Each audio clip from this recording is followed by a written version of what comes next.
This is Davini's Library of Audiobooks.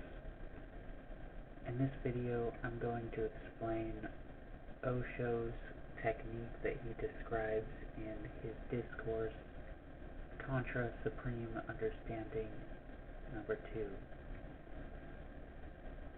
I've defined the technique as gaze at the sky, then close your eyes and gaze at the inner sky. To start, I'll say that I understand and believe everything here to be true. So in this video, I'll give a simplification of the method in my own words, my explanation of it, and then the breakdown of Osho's method and the expanded explanation of that. And then I'll review a few relevant concepts that he gives in that discourse.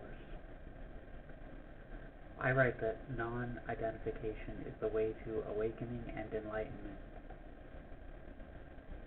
That means being in a state of mind that is not classifying anything as different than anything else, which is easy to experience as soon as you start to feel that your mind is not in your body. Then it becomes much easier to identify that you are experiencing experience. So know there is no mind. With a relaxed gaze, merge the two skies.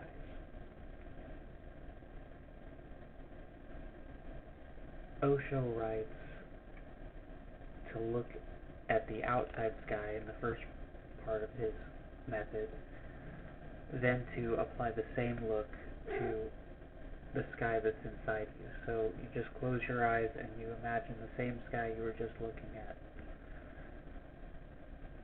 This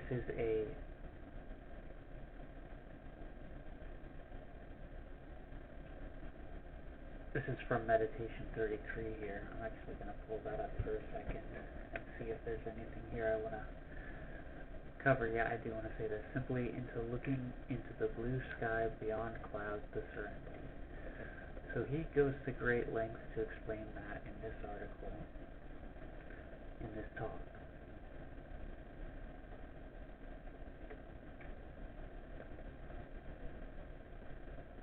And explains how you do this is essentially what you do is you look beyond the horizon. You recognize that the sky is not a real thing. It is infinite, empty space. And if you recognize that that feeling of infinite empty space is not in the sky, that's something that you're experiencing. And if you ask, where am I experiencing that? You'd say, I'm experiencing that in my mind. Where is the mind that's experiencing that? Because the sky is outside of you. So how do you feel like there's a boundless sky outside of you if the mind is inside of you? And the answer is, the mind is not inside of you. It's outside of you.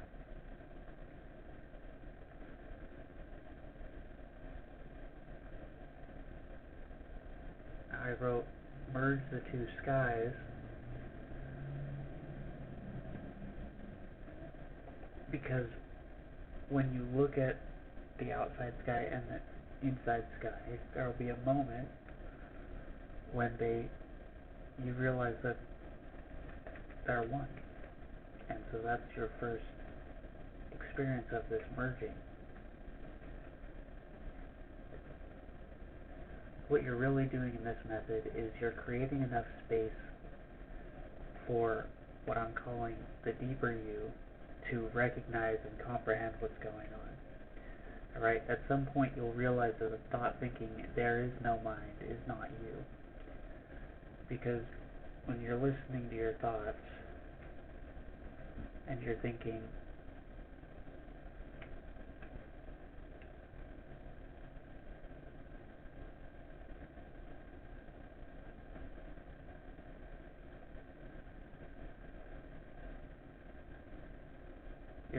about watching thoughts, and when you audibly think, I'm thinking about watching thoughts, as you slow down your mind and you watch that gap, your mind's going to slow down from imagining the sky. A part of this has to do with something Osho once said about gazing. He said you can't gaze at something and think at the same time. And so when you're gazing and you start to recognize that gazing pause,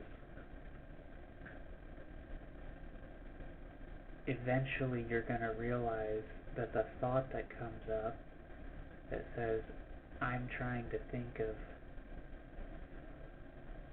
watch my thoughts, eventually you're going to comprehend that that is a imposter attempting to do something, attempting to be something that it's not. It's attempting to say, I'm watching the thoughts, but it's not doing that at all. It couldn't be doing that.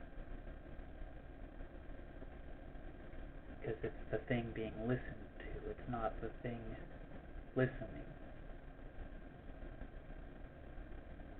I restate Osho's later statement that comes here, that when you participate in mind, you participate in everything that happens to everyone. That's a much deeper concept. It's hard not to see if you look at it. It's definitely easy to ignore if you don't want to look at it. And I write that thoughts are things happening to you. I write that the result of this is that when you recognize that you're the boundless mind, that you still exist in the gap of silence, you remember pure awareness, and for the first time, you remember who you are, and you could not be anything else. This feels like perfection. I don't know if there is a way to say that in words that would ever make any sense.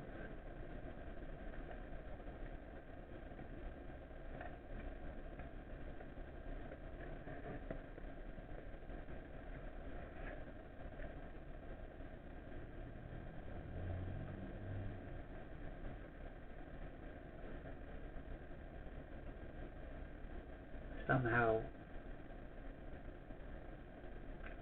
you've heard people say that a million times in different ways, that it was always you and it was always there. And it is.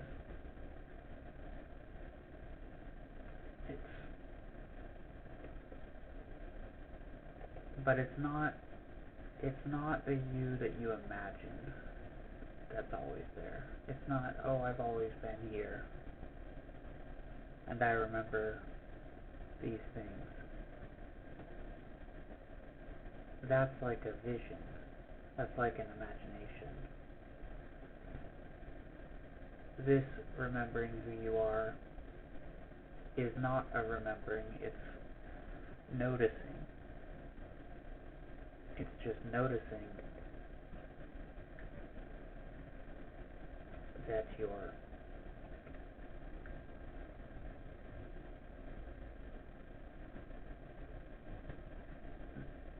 that you're seeing the whole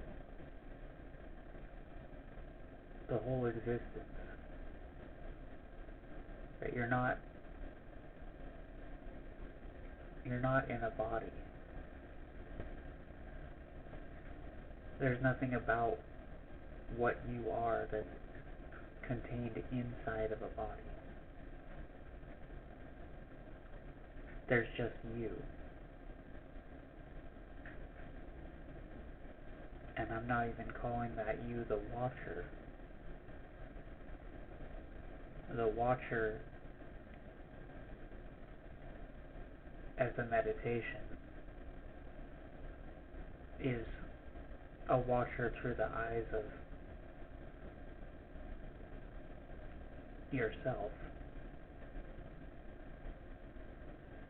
This is not through the eyes of yourself. This is not fixed between your eyes looking out into the world. It's just there.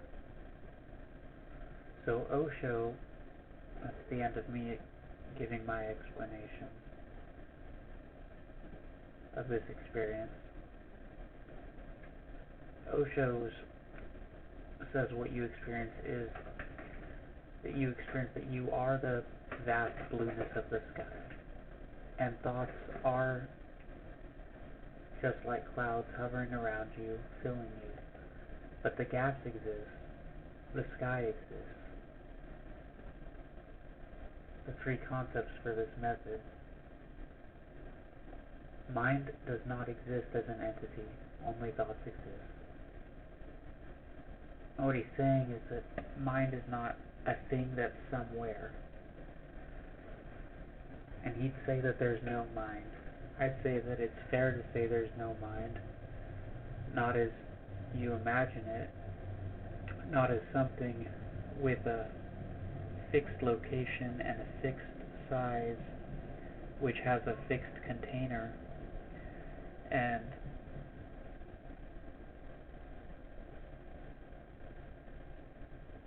contents within that container. 2. Thoughts exist separate from you. They are not one with your nature. They come and go. You remain. You persist. You are like the sky. Never comes, never goes. It is always there. Now, I don't think it's fair for him to say that right there, starting out the method, because until you experience this, you're not going to feel that thoughts are separate from you. You can start to as you wait in that gap, but you're still going to feel that thoughts exist tied to you.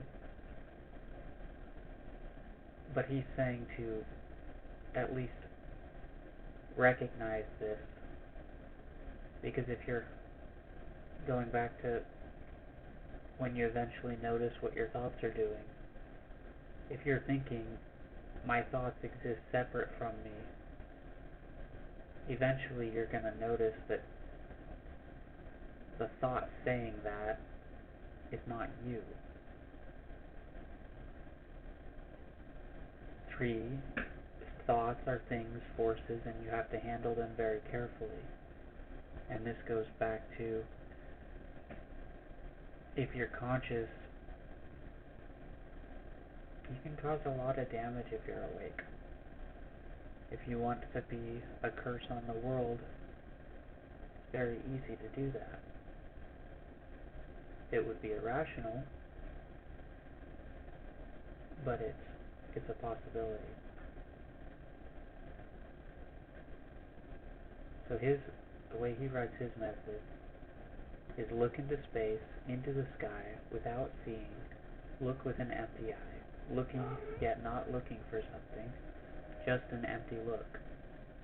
And he goes on to describe how children and madmen will gaze with an empty look, and that it is the same kind of gazing.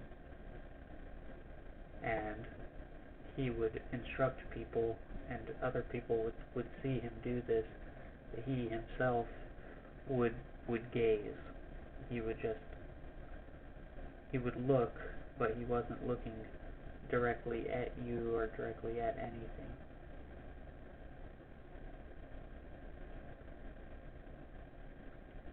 And I've summarized parts of his results as one part is A first part is that when you watch deeply, you become the host and the thoughts will be the guest. Which means that's that moment of recognition that no matter what thought comes up, even if it's carrying the narrative that it's running this meditation and that it's doing this practice, you're going to realize that it's pretending to do anything. It's pretending to run a practice. It's pretending to be conscious. It's pretending to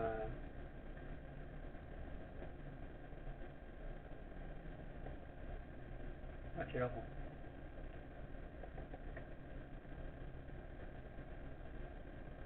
And then he gives a good example of the no mind. The clouds that wander through the sky have no roots, no home, nor do the distinctive thoughts floating through the mind. Once the self is seen, discrimination stops. Once the self-mind is seen, discrimination stops.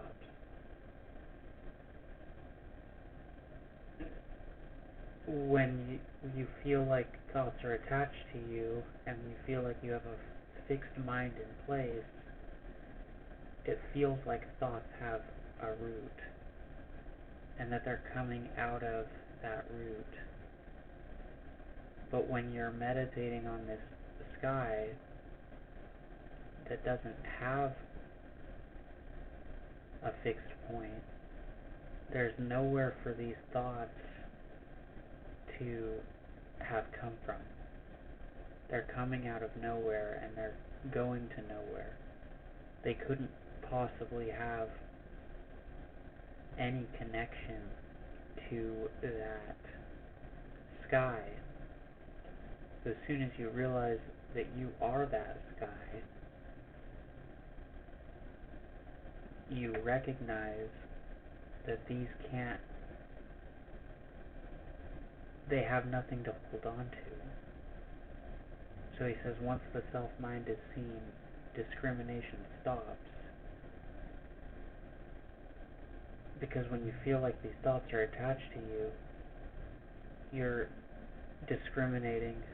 He's talking about non-identification again. You're discriminating between this thought and that thought, and this thought's mine and that thought's not. And I like this one and I don't like this one. But when you realize that the thoughts don't have a home, they don't have a base, they're not coming from you, you're not going to choose one over another. So he explains these, and I'll run through this pretty quickly. I broke down to 3 parts. One is no sky, no mind, where he's going to reiterate everything I've just said. Mind doesn't exist as an entity. Only thoughts exist. Now in this discourse, this is session 2, so he's been reading off this song or poetry or Indian scripture. I'm not actually sure if it's Talopa's song or Naropa's song. It might be Naropa's song, actually. If one sees not when staring into space, if with the mind one then observes the mind, one destroys distinctions and reaches Buddhahood. The clouds that wander through the sky have no roots, no home, nor do the distinctive thoughts floating through the mind. Once self-mind is seen, discrimination stops. In space, shapes and colors form, but neither by black nor white is space tinged. From the self-mind, all things emerge. The mind, by virtues and by vices, is not stained. Now I'm going to comment that it's pretty interesting the word stained is used, because the experience I have of this is that when negative thoughts are hitting me, it's like I feel them hit my body, and they kind of burn and stain in a sense, but then that stain very quickly disappears. It's like they tinge. They have a tinging quality when they hit me right now. And Osho says that later, as awareness increases, that that tinge, that dissolving, will happen much sooner than a thought actually reaches near your body. So he goes on to say, people come and ask him, how do I attain a peaceful mind? And he says, there's nothing like that. There's nothing like a peaceful mind. I've never heard of it. He says, clarity is possible without mind, peace is possible without mind, silence is possible without mind. So never try to attain a silent mind. If you try to attain a silent mind, it's not going to happen. You're thinking the thought, I want a silent mind, and you're just continuing to create noise, and then you're going to end up confused. If you watch, you will never come across any entity like mind. It is not a thing, it is just a process. It is not a thing, it is like a crowd. Individual thoughts exist, but they move so fast that you cannot see the gaps in between. The intervals cannot be seen because you are not very aware and alert. You need a deeper insight. When your eyes can look deep, you will suddenly see one thought, another thought, but no mind. I'd also like to make a different contrast. You can think of the gap as being also how close these things are to you. Because when you feel like you hear one thought, and then you hear the next thought, and you feel that all these thoughts are attached to you, you feel like they're as close as they could be to you. They're right at your center. They're right there. They're touching you. Whereas when you're noticing this sky, there's more space between you and the thought. It's like the thoughts are a bit farther away in distance, and that distance is all that matter. So thoughts together, millions of thoughts, give you the illusion that mind exists. It's just like a crowd, millions of people standing in the crowd. Is there anything like a crowd? Can you find the crowd other than the individuals standing there? But they are standing together. Their togetherness gives you the feeling that something like a crowd exists. Only individuals exist. Only individual thoughts exist. There is no mind that is a crowd of thoughts. There's no such thing. This is the first insight into the mind. Watch and you will find thoughts. You will never come across the mind. He often tells the story of you take apart a car piece by piece and eventually there is no car. You can't find the car. Now, imagining this without imagining the sky, I've done that, and it does not work very well because you have this feeling of not being able to look deeper. You feel like, well, I can intellectually comprehend that there's no car, but I can't experience that.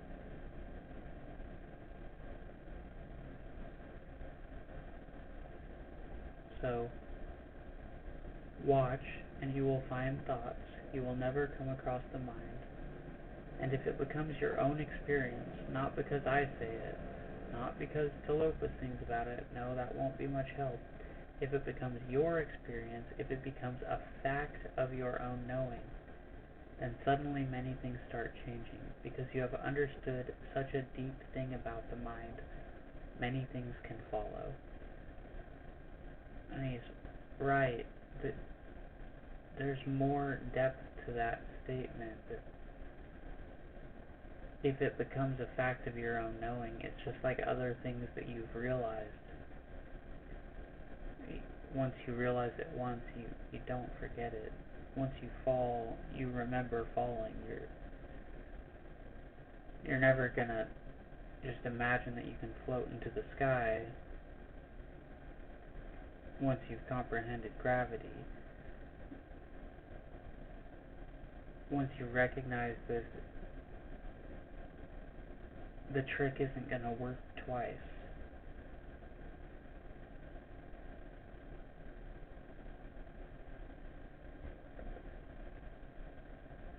Two is you. The thoughts exist separate from you. They're not one with your nature. They come and go. You remain. You persist. You're like the sky. It never comes, never goes. It is always there.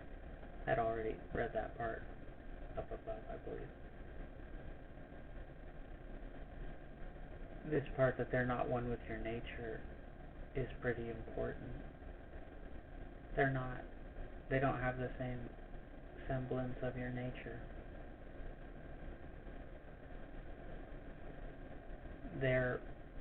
It'd be like saying that your nature is a rock. A rock does not have too much of a likeness to what you are. It's a different,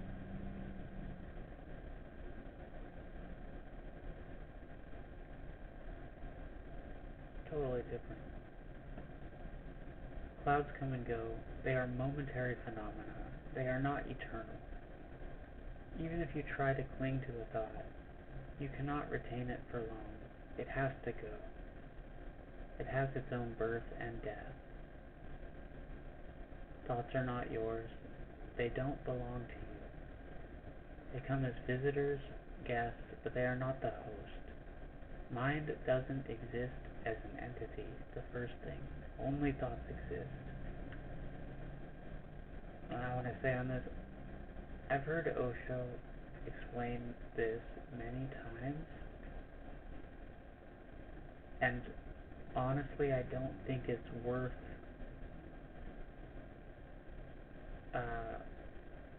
intellectually thinking about without doing, like, actually putting into practice, imagining the sky.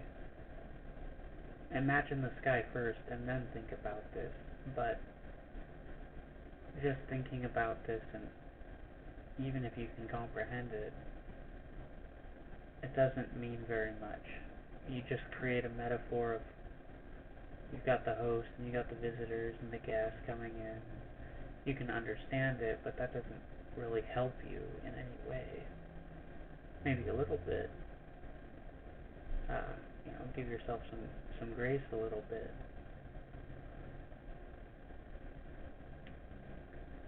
You abide, and I like that word abide, because you do abide. The real you is abiding. It is floating, being.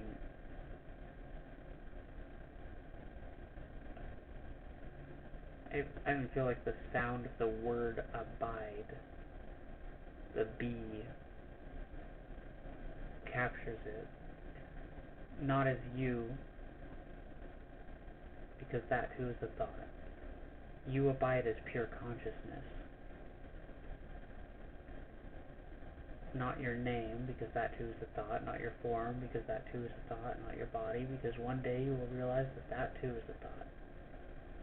Just pure consciousness with no name, no form, just the purity, just the formlessness and namelessness, just the very phenomenon of being aware.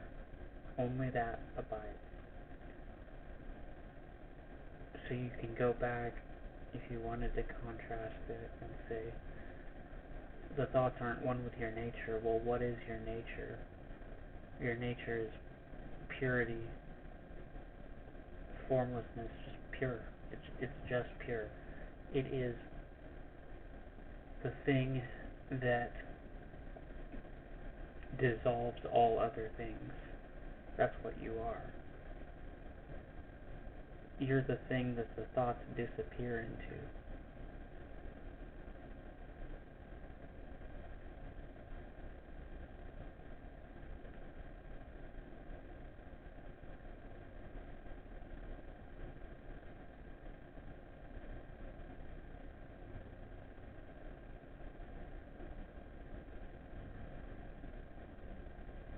lot of people don't know what the word consciousness is. And I believe that for the most part, it's just another buzzword. That's all it is. It's just another way to say mind. It's just another way to say being.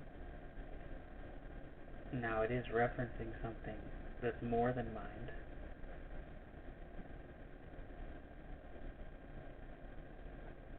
But because words are limited,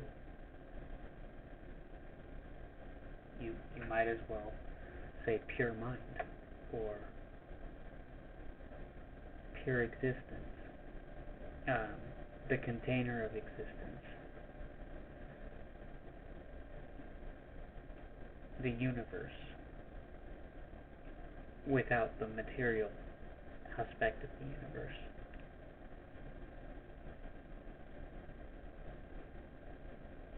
The thing that exists, and the thing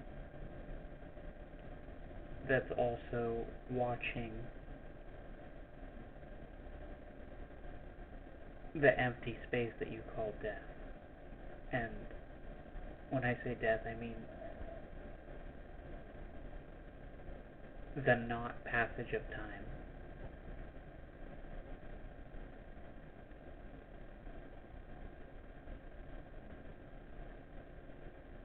The consciousness is also perceiving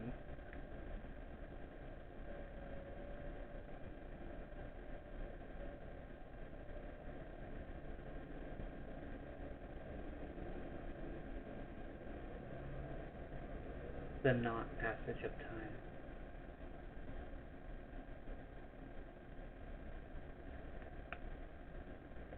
So the third insight, thoughts are things, forces again.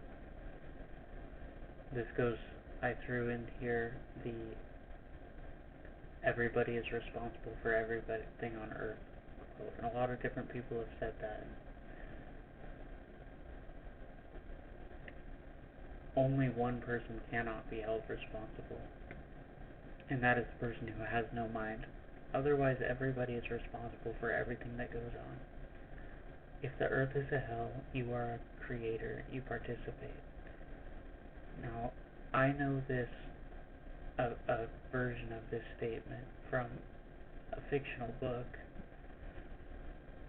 where the character goes on to say, we're all responsible for everything on earth and all of the sins of everyone.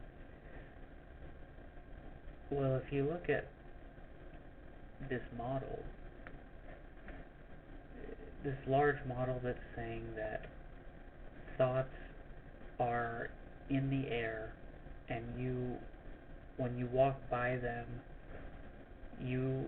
let's just say that when they enter you, you can give them power and you can make them real. You can't cause thoughts to happen, but when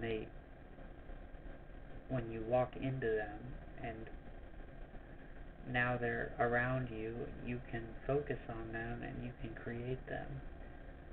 So this concept is that, well, if you don't know any of this and you just give power to every single thought you see, then you're going to give power to every single thought that exists, and all thoughts cause everything that happens to everybody. So this is really saying you agree with every single thought, you're perpetuating every single thought, and you're causing every single thought. So unless you choose a different option, you're just as responsible as the other guy. He's got the same thought as you, and he's giving it the same energy. He's giving it the same power. So the antidote to that, if you become aware, more aware, a thought simply disappears. It melts because awareness is a greater energy than thought. I don't know if that instantly resonates and makes sense, that awareness is a greater energy than thought. It might not make as much sense if you haven't practiced awareness, but what that means, how I'd put that in English, is that there's a superseding force. There's a greater force. Love dissolves hate, generally speaking. Light destroys dark. It's a pretty bad metaphor for this.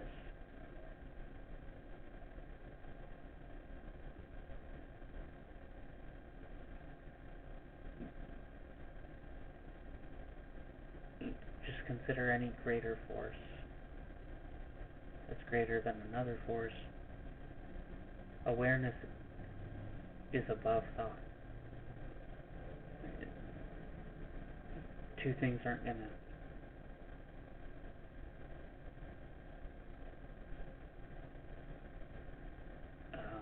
sound the way you normally experience sound, which is the opposite of this experience, is that sound destroys silence.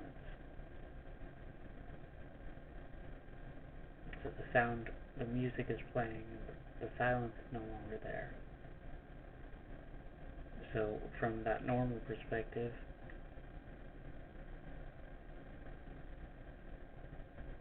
music is a greater force than silence. In this case, it's the exact opposite. The thought is the noise. The silent awareness is the stronger force, because there's more of it. It's bigger.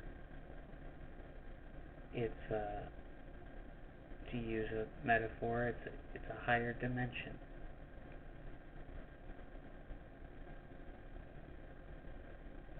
Method: to look into space, into the sky, without seeing, to look with an empty eye. Looking, yet not looking for something, just an empty look. So what's the result? Again, watch deeply and you will become the host and the thoughts will be the guests.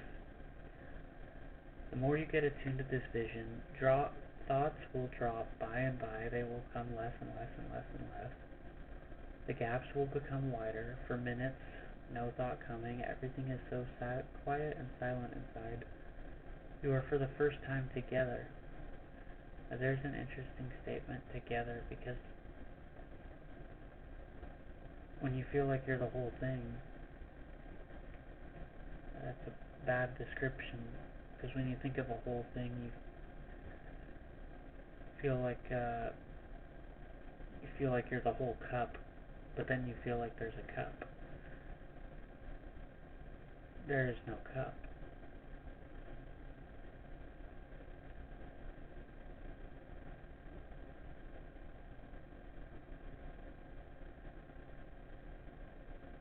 Everything feels absolutely blissful, no disturbance. And if this look becomes natural to you, he means to say, it is one of the most natural things. He means to say, this look is a natural look. It is the natural look. Not focusing is the natural look. You're trained to focus. So he says, one just has to unfocus, decondition. One destroys distinctions. Now, I don't know if I would have gotten this if I hadn't gotten it from someone else, but he said that when you're doing non-identification, and this helped me more than just the statement gaze. He said like something like, let your eyes rest, like fall back, as if they're like falling back and resting into your eye sockets pretty much, and just letting them rest there. When you're stressed, it's going to be the opposite. You actually feel like your eyes are tightened. So You're unfocusing your eyes, you're untightening them, you're unconditioning them from this uh, rapid scanning mode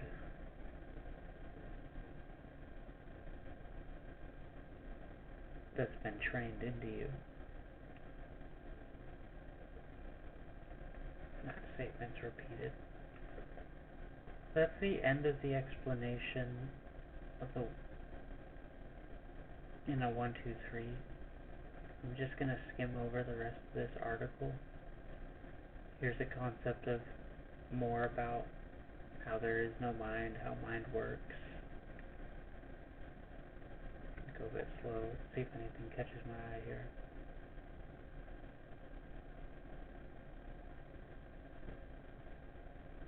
Where he says here, the things on the surface aren't the root. You can't solve surface problems and expect a result. You can't fight your thoughts with your own thoughts. You can't fight your mind with your own mind. If you become perfectly aware, then miles of gaps will be revealed to you. And in those gaps, satori's happen. In those gaps, the truth knocks at your door. In those gaps, the guest comes. In those gaps, godliness is realized, or whatsoever way you like to express it. And when awareness is absolute, then there is only a vast gap of nothingness. Now, everything he says there does not matter unless you're experiencing this. Which is why he says, whatsoever way you like to express it, because you could express it in a million ways and none of them will explain it. You'd say there's no guest home, the guest comes home.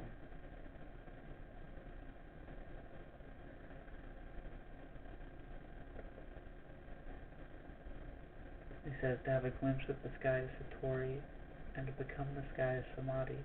From Satori to Samadhi, the whole process is a deep insight into the mind and nothing else. Right? The mind becomes the problem because you have taken thoughts so deeply inside you, which is, like I said, they're right next to you, they're touching you, that you have completely forgotten the distance. They are visitors, they come and go. Always remember that which abides. That is your nature, your Tao. And Tao means, just to say in this context, why not, I'm just going to say that it means your natural state, or the natural state of things when they are allowed to be the way they were created to be. Someone would say that I did not give a real definition of the Tao there. But for something undefinable, I think that's a pretty good shot. Always be attentive to that which never comes and never goes, just like the sky. So there's another part of just cultivating awareness. Is you're becoming aware of the fact that your thoughts are coming and going. The space, the sky inside you is not coming and going. It's still there. And noticing it at first is not going to feel like anything. You kind of have to get lucky to notice something more. It is luck. Sooner or later you will get identified with the good thought. The good thought will become the host, and any thought creates misery when it becomes the host because it is not the truth. The thought is a pretender, and you get identified with it. Identification is the disease. Now, if you think about your life, especially if you're religious,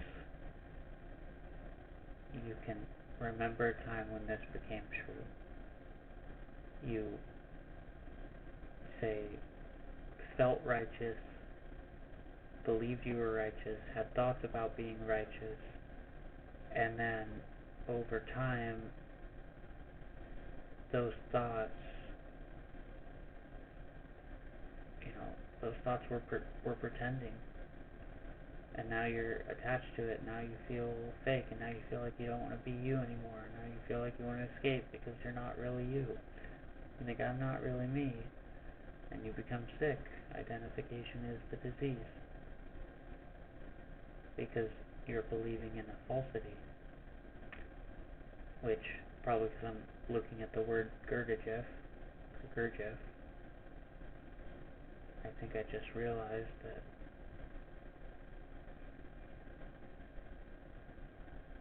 I'm sure it'll come back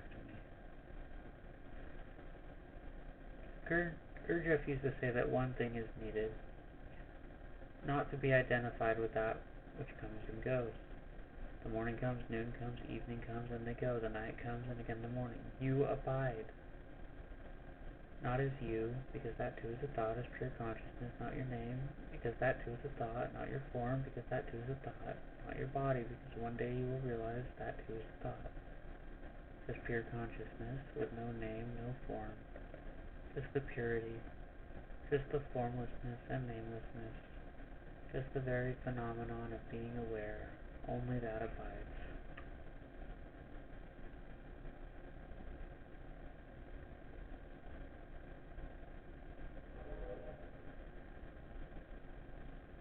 Going on to identify the thoughts that you think are yours, goes on to explain white magic and black magic and the consequences of just how dangerous thoughts are. If you once attained a no mind and your trend remains negative, you can become a dangerous force. Before no mind is attained, one should become absolutely positive. You can already see it. Imagine that you have a habit of cursing people, and you become much more conscious. If you understand thought, you would know how much damage that could cause. There's something of a protection of the knowledge of, I'm not going to use that metaphor, there's something of a protection when you don't believe thoughts have any power. That's an amazing belief that protects the world from your ignorance. That belief is true, and your thoughts don't have any power, and because of that, you're not harming people as much as you could be with all of the negative thoughts you have. But if you did know that your thoughts have power, the more you know, and the more aware you are, the more destructive your forces can be. Or the harder you can throw that baseball.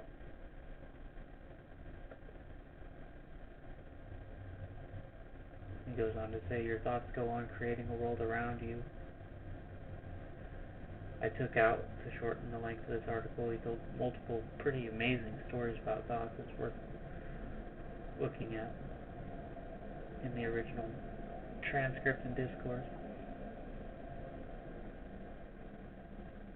And he's saying, your mind is a chatterbox. You're throwing all these thoughts around. You're broadcasting things unnecessarily. You're just broadcasting on loudspeaker anything that you come by. You are destroying people around you. You are destroying yourself. You are a dangerous thing and continuously broadcasting. Many things are happening because of you, and it is a great network. Every day the world goes on becoming more and more miserable because more and more people are on the earth and are broadcasting more and more thoughts. I think this is hilarious because when a person with no authority says this, they call him crazy, but when Osho says this, nobody says anything. They just, don't say anything about it. They're not going to dare argue with them. What is a prayer? Prayer is sending blessings of all. Prayer is sending your compassion to all. Prayer is creating an antidote of negative thoughts. It is positivity. And he's saying that in the past, when people weren't feeling, weren't having a very emotional experience, they were praying for everyone. You know, you could say that's because they were more connected to their heart. And I believe prayer has a lot to do with the heart. So prayer is sending blessings to all. Prayer is sending your compassion to all. Prayer is creating an antidote of negative thoughts. It is positivity. You're choosing to create something better. You're choosing to create something in harmony with your heart. The full "everyone on earth is responsible" text, understanding that the consequences of thoughts are you're not gonna know where they happen, but they are gonna happen. Then we're going into Eastern spirituality beliefs that a Buddha is no longer creating karma because he's no longer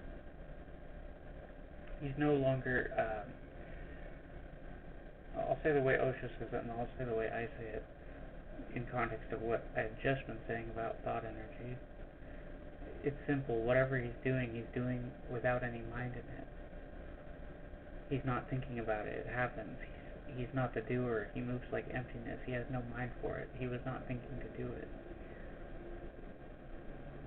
Well, part of that, and it says that's the meaning of being empty and a no self. Well, part of that goes back to he's not putting energy into those thoughts that are coming by him. He's not giving them power anymore. So that's kind of the thing. He's not creating something to perpetuate more disaster because he's not putting any power into it. And if you understand that, you understand it. If you don't understand it, you need a metaphor, and the metaphor would be that your thoughts become actions. If you can comprehend that you have to take action to cause something to happen. Things don't just happen. You have to cause them. So just because I have a thought that comes by that I want to jump on a tree, it actually requires me to put, let's say, effort, energy into that thought for that to have any semblance in reality. And so what's happening with the non-identification and the just watching thoughts, it's like, well, what if I'm having all these bad thoughts? Well, it doesn't matter because you're letting them go by. You're not feeding them, which is what we say, don't feed your thoughts. This is exactly what we're talking about. Do not feed your energy into thoughts by giving them your, I'm actually not going to call it attention. I'm going to call it concentration. And I'm going to go deeper and say that anything you concentrate on is gaining energy from you because concentration is energy. And concentration is like pure energy. It's pure creation energy. If you concentrate on something, it's the same reason why people feel it if you look at them from behind. You're concentrating on them. You're sending concentrated force at them. That's a real force. And that concentration force is the force that causes everything that you do. You concentrate on something before you do it. Everything you do requires concentration energy. That's your real ability, your movement. That's what you have more control over than anything else. is your decision to concentrate or not concentrate. You don't have the decision always to make choices it doesn't feel like, but you do have the ability to intend to concentrate. Every single thought is creating something for you and for others. Be alert. You simply watch. You simply remain conscious. But you don't think. And if some thought enters, it will enter because thoughts are not yours. They're just floating in the air. All around there is a new sphere, a thought sphere. All around, just as there is air, there is thought all around you. And it goes on entering on its own accord. It stops only when you become more and more aware. There is something in it. If you become more aware, a thought simply disappears. It melts because awareness is a greater energy than thought. A couple more I feel are pretty big insights. If you know the awareness is like fire to thought. Going back to the tinge, it's fire to thought. It just burns it up. It says, going back to the statement I made earlier, if you become really integrated in your awareness, thoughts don't enter you. You're a citadel. So this goes back to how the Buddha's avoided karma. He's no longer responsible because these thoughts aren't even coming into him. They're not even reaching his body. So how could he be responsible for them? You're absolutely open, but your energy field, so to speak, that sounds a little more spiritual, a little more woo-woo, wishy-washy there to say energy field, but as soon as you realize that thoughts aren't in you, it's right, you can see them coming a long way off.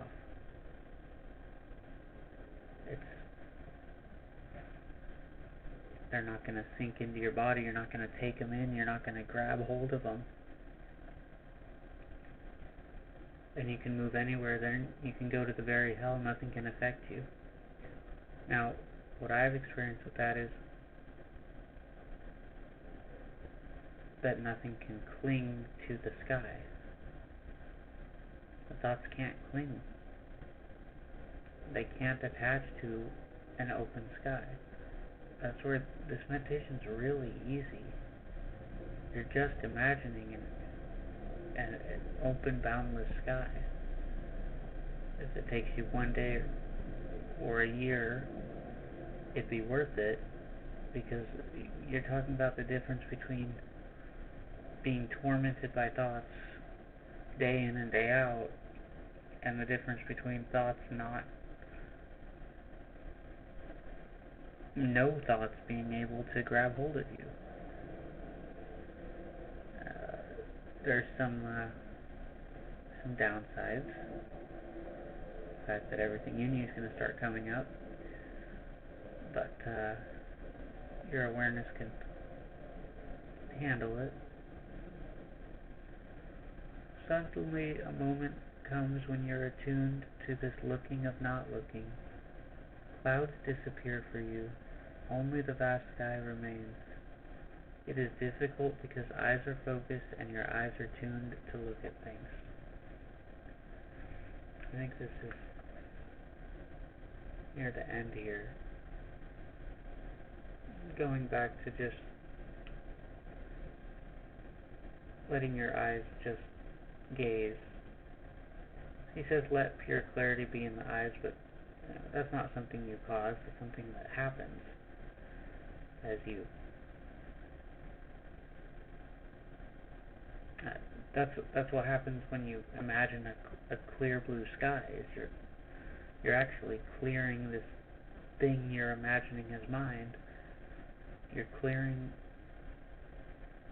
you're eventually hopefully going to realize what's there and notice what's there, Well, it's always been there when you're clear and you can see and your perception's clear. So it's not really a spiritual method here. We're talking about just clearing your perception so that you've got noise out of the way. And it's kind of like, if you didn't notice there was a giant red ball in the room, and you notice there's a giant red ball in the room, it's going to be pretty hard to lose that sight. It's going to be pretty hard to lose that clear perception once you've noticed something much bigger. Now it is a vast oneness, and there are no boundaries to anything.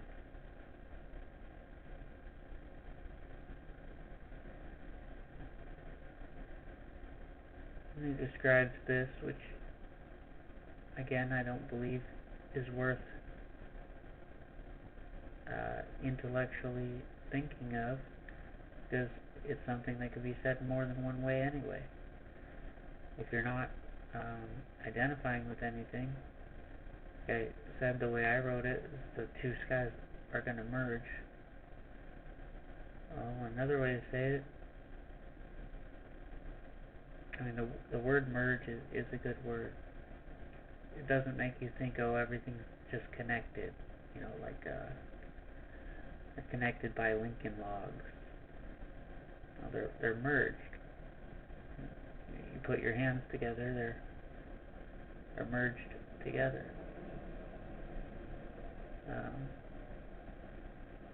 The dissolution of thoughts. The clouds that wander through the sky have no roots, no home, nor do the distinctive thoughts floating through the mind.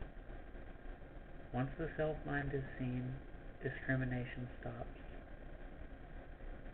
The clouds that wander through the sky have no roots and no home. The same is true for your thoughts, and the same is true for your inner sky. Your thoughts have no roots, they have no home, just like clouds they wander. So you need not fight them, you need not be against them.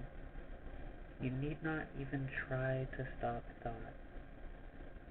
This should become a deep understanding in you, because whenever a person becomes interested in meditation, he starts trying to stop thinking. It goes on to, in just a bit, talk about monkeys, but I think I took out that story because it was pretty long.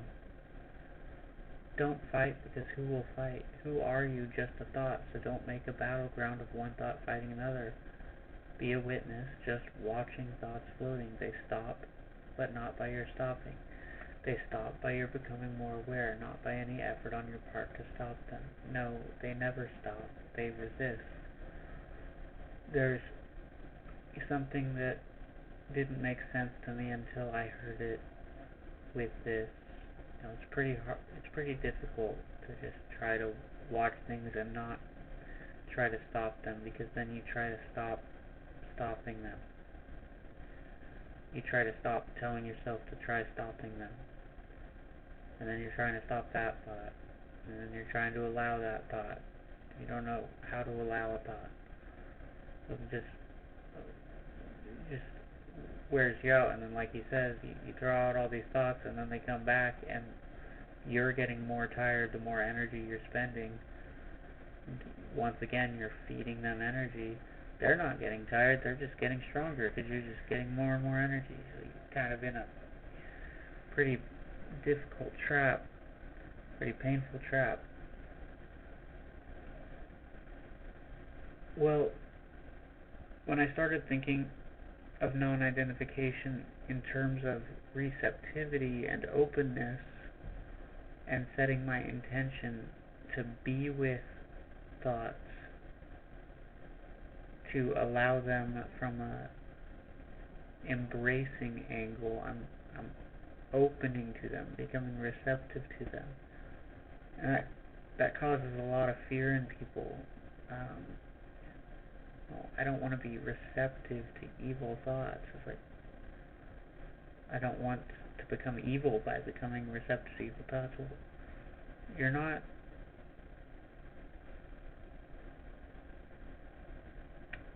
first of all, you're not at harm. If you think you are. You can, this goes back to thoughts aren't you. You're feeding them more energy doing anything else but letting them pass through.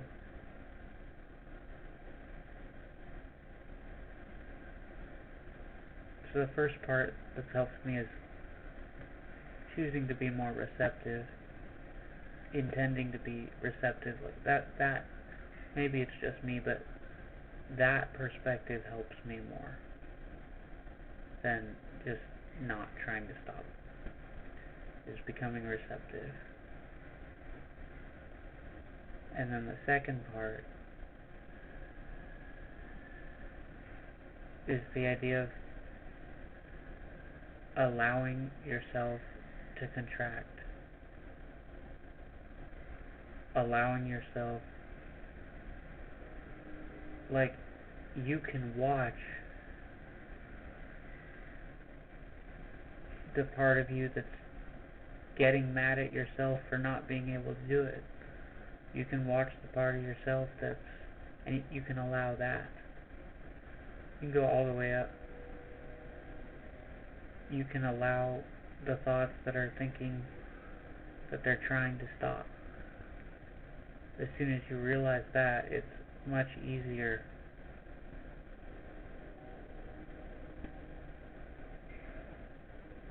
to watch thoughts. And you realize, oh,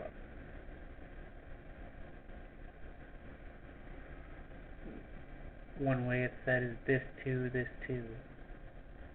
pretty much no matter what it is. This too. Okay, I'm not able to do this too. I'm not able to meditate, this too. I'm not able to focus, this too. I have ADD, this too. You're not agreeing with it. Not agreeing that I have ADD. I'm acknowledging that there's a thought that said that. Thoughts are rootless, homeless vagabonds. You need not be worried about them. I like that metaphor a lot. You simply watch. You watch without looking at them. You simply look. If they come, good. Don't feel bad, because even a slight feeling that it is not good and you've started fighting, that's okay. It's natural. So he's explaining what I just said. If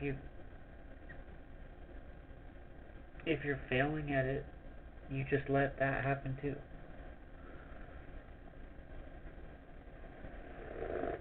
It's natural. It's perfectly as it should be. If thoughts don't come, it's beautiful. Just be impartial. Neither for nor against. You're not agreeing with good. You're not agreeing with evil. You're not agreeing with pleasure, pain. You don't have to agree with these things to allow them. You're just impartial. Maybe even suspend your disbelief if that works for you. Neither appreciating nor condemning, without any evaluation. You're giving it no value whatsoever. It's kind of like neglect. Not gonna lie. Kind of like when you just, yeah, you notice they're there. You're just not giving them anything. Simply sit inside yourself and look. Looking without looking at. So that's probably the most important part of this meditation, is that you're not looking at anything when you look at the outside sky. You're just gazing. And then you're doing the exact same thing when you gaze at the inner sky. You're not looking at anything. You're not looking for anything. You have the exact same gaze. the exact same gaze. And it happens that the more you look, the less you find. The deeper you look, the thoughts disappear, disperse. Once you know this, then the key is in your hand. And that key unlocks the secret phenomenon, the phenomenon of Buddhahood. What he's saying is another thing that's not worth intellectually thinking about. It's just true when it happens.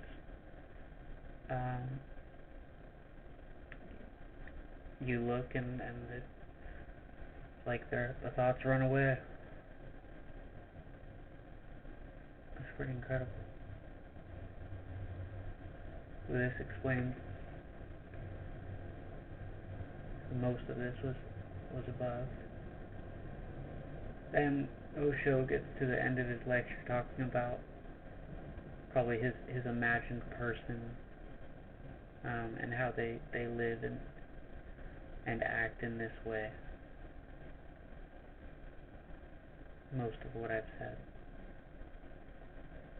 And then he gives more metaphor to the sky. And then this is again another thing that's not worth intellectually comprehending, so it's only understood by people who felt it, is that I didn't gain anything from this technique. It was something I already had, I just forgot about it. And you don't remember who you are. That's it. That's the only difference.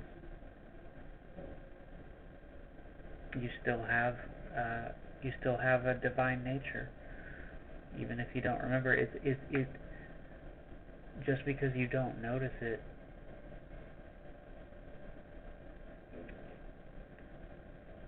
I'm gonna call it your essence or your presence. Your essence, your presence. Your presence might not be manifest, but your essence is. You could say it's reality. Just because you don't notice that your presence or your essence is reality doesn't mean it's not.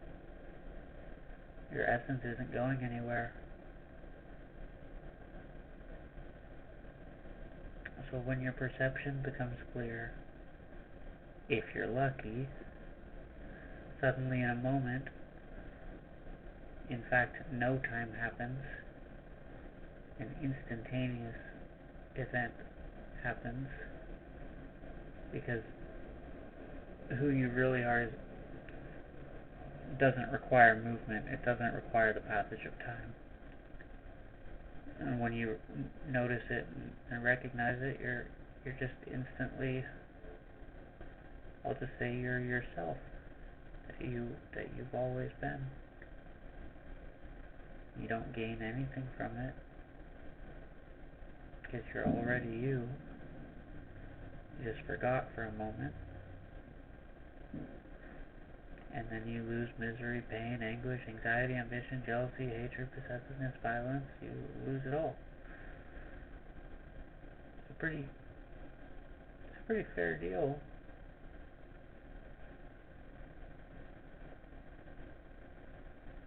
That's it. Thank you.